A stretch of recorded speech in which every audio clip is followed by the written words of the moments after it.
Welcome once again, ladies and gentlemen. This is Weapons Left, bringing you the third set from the Bacchus OSL 2009 semifinals of Jaedong versus Fantasy. The set is now tied up 1-1, with Fantasy taking the first game on Heartbreak Ridge, Jaedong taking the second game on Outsider. So really, these two players have shown us very, very solid StarCraft, some very, very good games so far that we have witnessed, and I'm just super excited to see what's going to happen on Holy World. At this point, I would have to give the advantage to the Zerg player on Holy World. It's a 4-player map. Not a ton of really decisive StarCraft has been played on it, but we have seen quite a few mind games that Zerg players have been able to play, obviously with infested Terrans and crazy strategies that central command center typically allows to come into play. But aside from that, I just think that Jaedong now has to be feeling a little bit more comfortable in that booth. Now being over the hurdle of an indefeatable or a completely stone and stalwart Fantasy, now he knows that he is in fact beatable, and now Jaedong has a little bit of flexibility with the series tied 1-1, and this not being a must-win game, to be a little bit more flexible in terms of what he decides to go for on this game. So we'll see what type of strategy is enacted by both these players. Whether we do see a late game and maybe some invested Terran play out of Jaedong, I would be excited to see that. But we'll just have to see what's going to go down for these players. And it looks like we're going to have Fantasy starting off in the 5 o'clock position as our Teal Terran player. And it looks like Jaedong was in the 7 o'clock position as our Zerg player. I do not know what color he is just yet. That is white. And wait, Jaedong has not morphed any of his additional larvae. This could be a rush. I think we're going to see a 4-pool out of Jaedong. Wow. Okay, so yes, it is in fact a 4-pool out of Jaedong.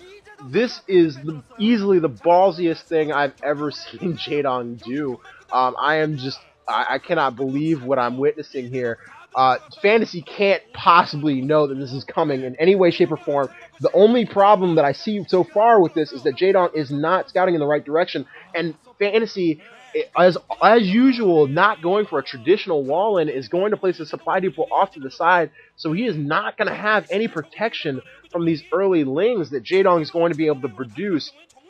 And at this point, if Jaedong can get the proper scouting information, really this game is going to be his. I do not know that Jaedong is going to be able to get that, though, unless he sacrifices another drone off this already weak line to try and get some information. It looks like he has done that. There is yes, the one drone is now headed out onto the map, so he's going to scout Fantasy. Hopefully, if he scouts in the right direction, if he scouts this bottom right location, he is going to know exactly where Fantasy is. And it looks like already spawning pool complete. Lings now being hatched. And yes, Lings now out on the field. It looks like the drone is headed in the right direction, and the timing is going to be just right for Jaedong.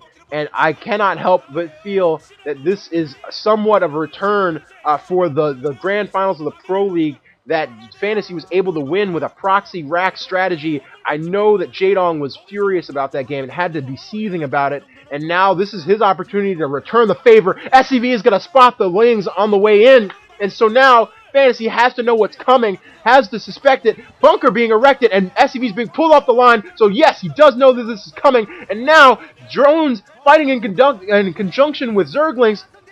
One SCV goes down, second SCV goes down, and now headed towards this bunker. It looks like another SCV is going to go down, but the bunker is probably going to get erected.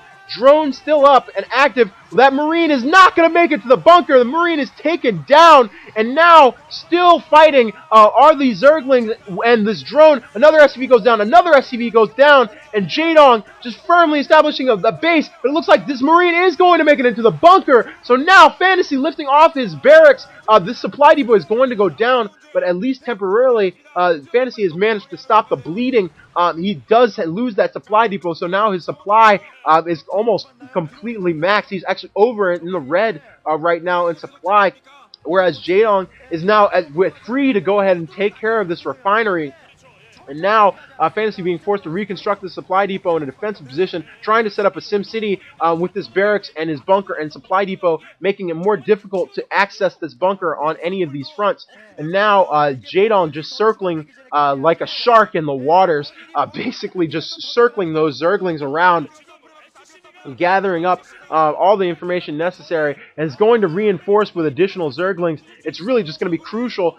Factory is now going down, so it looks like Fantasy did have the resources, the gas, before that refinery went down in order to put that out. And if we can get vultures on the field, he might have enough to come up with some kind of miraculous comeback against a weakened economy that Jaedong had to sacrifice in order to produce all of these offensive units. But it looks like more reinforcements have arrived for Jaedong, and he is going to try and press in, I would have to imagine. And he is. He's going to press in right now from both sides, pincering this barracks in. And it looks like these SCVs are not going to be able to do the necessary damage to stop the Lings. This bunker is going to go down. It's not going to be able to be repaired. Both Marines go down. And now this game is effectively over. Jaedong Zerglings wrecking shop all over this Terran base. And now the only Marine left is just marching around desperately trying to get to some type of defensive position. SCVs coming around the block, but they will not be able to do so effectively. There are just too many Lings. And now all the additional SCVs are more than likely going to fall. The Marine manages to take out 2 Zerglings.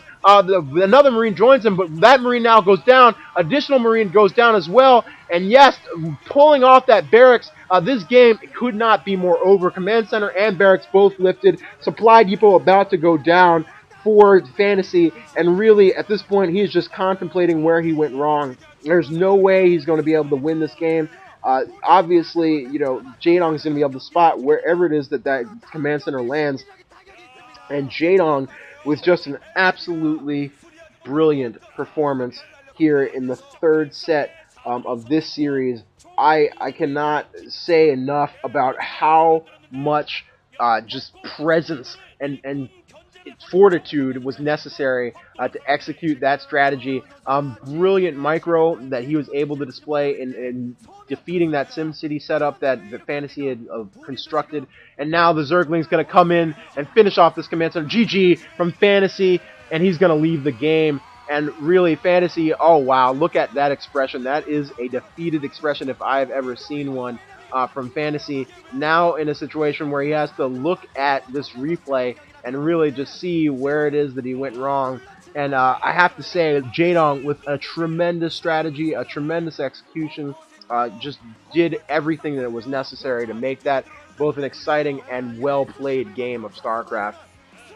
So congratulations to him, and he now moves up to 2-1 in this series, and now Fantasy has his back against the wall. After a strong start, it looks like all of the momentum has now shifted over to Jaedong, and look at that intensity. Look at the just absolute ire in the face of Jaedong as he continues to practice, and now Fantasy headed back to confer. It looks like he's going to have a conversation with Uve and really discuss what it is that just happened.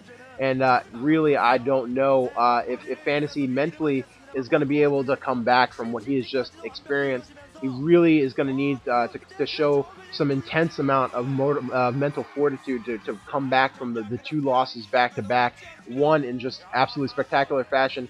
And there's Lomo again, who I would have to imagine was the primary practice partner for Jaedong going into this series. I'm sure that Lomo probably provided him with plenty of help and assistance, and it's good to see him support his team that way. Oftentimes you hear Jaedong speaking about the fact that it's not just a one-man team, and that the success of his team has a lot to do, yes, with him, but also with the other players that he practices with. Those are the people that help him become, or have helped him become, the player that he is. And it's really, to me, it's nice to see Jaedong really, I'm sure he's not really getting any pointers from Lomo at this point in time, but really just has his support and is just able to talk to him. Thank you for watching. Thank you for listening. I appreciate you watching these games. Hopefully you've been enjoying them as much as I have, and I will see you in Game 4 of this OSL semifinals. GG.